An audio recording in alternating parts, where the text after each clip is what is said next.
Hello everyone, welcome to another video. I hope you're doing well.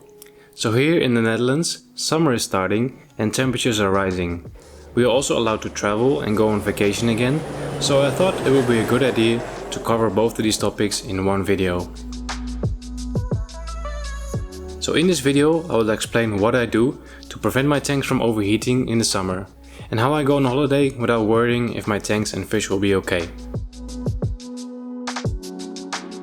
Let's first talk about temperature. Where I live, summer means 30-degree weather, Celsius that is. I also live in an apartment and temperature rises pretty quickly here. So for us that's pretty warm, but I know that some of you out there live in countries where 30 degrees sounds chilly. That said, I don't really do anything special to bring the temperature down in my tanks. The only thing I will do is my weekly water changes. I'll do them with slightly colder tap water. Nothing crazy though, I also don't want to shock the fish with the crazy temperature drop. The reason I don't do anything is mainly because I don't keep fish or shrimp that are sensitive to these higher temperatures. Another reason is I don't think the fish are really bothered by the slightly warmer water. What I think is more important is the oxygen level. So warm water has lower oxygen levels, or at least it is harder to dissolve oxygen in warm water. So for me, during summer, that's what I'm focusing on, keeping the water properly oxygenated. And I'll do that by either raising the outflow of my filter or by dropping the water level just to get a bit more surface agitation. The extra surface agitation increases the oxygen level inside the aquarium, but also increases evaporation, and evaporation also reduces the temperature of the water. Be aware that the increase in oxygen levels will also reduce CO2 levels. Okay, so I don't do anything special to cool down my aquariums, but that doesn't mean you shouldn't. We all live in different parts of the world and under different circumstances. If you think the temperature in your tank is too warm, here's a few things you can do. 1. You can install a fan on top of your tank.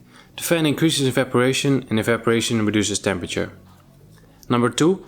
You can add some ice. Now I don't recommend dropping a bunch of ice cubes in your tank. Instead, you can freeze a couple of water bottles and add these to your aquarium. This is a much more controlled way of reducing the temperature. Number 3. You can reduce the light duration or intensity. With some of my planted tanks I run the lights on full power, and some of these lights dissipate a lot of heat. So by reducing the intensity or the duration we can eliminate some heat. Number 4. We can have the tank lights on early in the morning. So at night the temperature outside drops. So the first thing we do in the morning is open all the doors and windows to let some of that fresh air in. So right now all my tanks have their photo period from 1 PM till 9 PM. But this is also the hottest period during the day. So I would consider changing this and having my lights on only from 5 AM till 11 AM. And number 5, just in case you don't have an open top aquarium, make sure you remove the lid. And number 6, lastly, the most expensive option is to buy a chiller. These are very effective at cooling down the aquarium, but they definitely come at a price. Alright, now let's talk about holidays and how you can prepare your tanks for the time that you are away. The first thing that always comes to mind is the fish and how are they going to survive without food. I personally think that if you're gone for a week, there's nothing to worry about and the fish will be just fine. But if you're gone for 10 days or longer, you need to have a plan. The easiest option would be to have someone come over every other day or so just to feed your fish. And ideally this person has some knowledge about the hobby. But just in case I would prepare or measure portions of food beforehand so they're not going to overfeed your fish. If you don't have anyone who can feed your fish while you're away, you can also consider getting an automatic feeder. And just make sure that you buy a good one, because if this thing breaks and stops working or adds too much food, you have a serious problem. In the past I've never had anyone feed my fish while I was gone, and I never leave for longer than 10 days. So I usually just feed them a little extra before I go and things have always been just fine. Okay, so the fish will be fine without food for a week, but what about our plants? In terms of liquid fertilizer, I think it's the same as feeding your fish. If you're gone for a week, the plants will be just fine without liquid fertilizer. If it's anything longer than 10 days, you might want to consider asking someone to come in and add a few pumps of liquid fertilizer. I also think it's a good idea to reduce your light intensity while you are away. Mostly because with less intensity, they will require less nutrients, but it's also safer in case anything goes wrong. If your CO2 runs out while you're away and your lights are on full power, you're definitely coming home to a tank full of algae.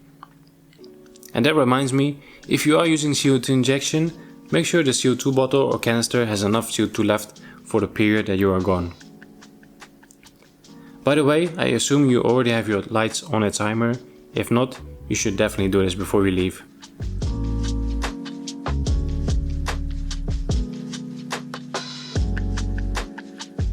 Another option for your liquid fertilizer would be of course to get an automatic dosing pump. These are not very expensive and I'll leave a few options in the description down below. One more thing that you might want to consider is evaporation. Especially with open top tanks, water evaporates quite quickly.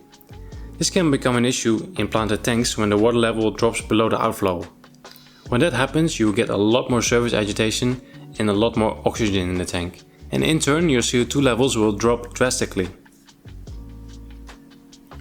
If you have an open top tank and you're worried about evaporation, you can try making a simple cover from corrugated plastic or acrylic. Me personally, I have to be careful as well because with my shallow aquarium, the filter intake sits very high, so the intake is quite close to the water surface. And if the water levels drops too much, it could be that the filter starts taking in air. And when that happens, the filter might stop working and then I have a huge problem. So we have someone coming over to feed our 2 cats, so I'll ask them to top up my tanks. The last suggestion I have to let you go on holiday with a peaceful mind is to use an indoor camera. With an indoor camera you can still keep an eye on your tanks, even if you are on the other side of the world. They're not that expensive and I'll leave a few options in the description. Alright, that's everything I got on these 2 topics. Let me know in the comments how you are dealing with the higher temperatures and what you're going to do with your tanks while you go on a well-deserved vacation. Hope you enjoyed this video, don't forget to smash that like button and I'll see you all next time.